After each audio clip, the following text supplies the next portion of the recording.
তো এই যে দেখতে পাচ্ছ বন্ধুরা, আমি দেখাচ্ছি ভালো করে। ওই গাছের উপরে খেজুর গাছের যে অংশ কাটলে রস বেরোয়, সেই ঠিক ওই জায়গাতে বসে বসে কীভাবে বাদুড়ের রস খাচ্ছে দেখো। আর রসটা খাচ্ছে জিভ দিয়ে চেটে চেটে খাচ্ছে। আমি ভালো করে লক্ষ্য করে দেখলাম। আমি দেখাচ্ছি জুম করে, যেহেতু আমি এই এক হাতে টর্চ লাইট আর এই ফোন ধরে আছি, আমি পারছি না। পাশে কেউ যদি থাকে তো খুব এই ভিডিও করার জন্য খুব উপকার হয়, বা আমি কাউকে পাইনি অনেকটা রাত। তো আমি দেখাচ্ছি আমি জুম করে। আর আমি যেটা বলবো তোমাদেরকে, এই যে বাদুড়ে যে রস খাচ্ছে, এই বাদুড়ের জীবের মধ্যে যে বিষাক্ত লালা থাকে, এই লালা কিন্তু গাছের মধ্যে বয়ে চলে যাচ্ছে। এই রস আজকে হয়তো কলসি দেওয়া নেই, গাছটি খালি চলছে, এবং কলসি দেওয়া অবস্থাতেও গাছে বাদুড় বসে। আমি জানি কিন্তু আমি কোনো দিন নিজের চোখে দেখিনি, আজকে নিজের চোখে দেখলাম, একদম বিশ্বাস হয়ে গেল।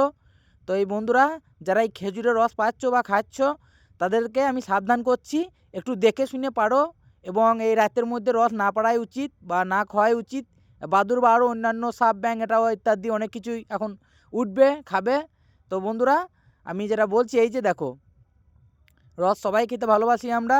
আর যারা রস খাবে তারা ওই দিনের বেলায় দেখবে, আগে দিনের বেলাতে ভালো করে দেখে নেবে গাছের মধ্যে বাদুড় বা কিছু বসছে নাকি, এবং তাড়াতাড়ি সেটি করবে, সেটি দেখে শুনে খাবে। এই বাদুড়ের মারাত্মক বিষাক্ত লালা যদি একবার চলে যায় বন্ধুরা, আমাদের শরীরের মধ্যে অনেক রোগ হয়, ডায়রিয়া ইত্যাদি অনেক রোগ হয়, খুব খারাপ জিনিস। আমি তোমাদেরকে দেখাচ্ছি, সবারই সামনে আমি তুলে ধরছি, দেখো বন্ধুরা। তাই বাদুড় যতক্ষণ না তার বাসা থেকে বেরোচ্ছে, সাধারণত বাদুড় পাখি দিনের বেলাতে ওরা শিকারে বেরোয় না। ওরা সন্ধ্যা নাগাদ, সন্ধ্যার মধ্যে ওরা শিকার করতে লাগে সারা রাত ওরা শিকার করে বেড়ায়, ওরা রাতচরা পাখি।